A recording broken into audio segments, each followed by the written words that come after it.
Good morning, শুভ সকাল বন্ধুরা। আজকে আবার ছোট্ট একটা মিনি ব্লগ নিয়ে আইলাম। এই যে দেখেন, তাই না বউ, সকাল সকাল বাজার টাজার করি আয়া এখন বইয়া বইয়া বাবুর মতো মোবাইল টিপতেছে, চেয়ারের মধ্যে বাংলাদেশের খবর দেখতে আছে। দেখেন আজকে আমার সকালবেলার টিফিনে কি আছে, পরোটা তরকারি।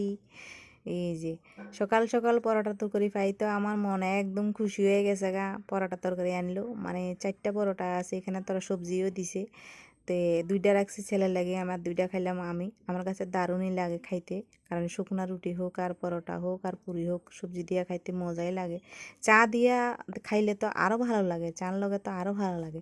এইবার ফটাফট করে যাই আর দেখে আমি যে না চা কইরা লইয়া চা, মানে 1 গ্লাস চা লইয়া বইয়া গেছি গা, লগে দিয়া চাও খাইতে আসি, পরোটা সবজিও খাইতে আসি। খাইতে দারুণ লাগছে। আর যে সকালবেলাটা আমার দিনটাই শুরু হয়েছে পরোটা সবজি দিয়া।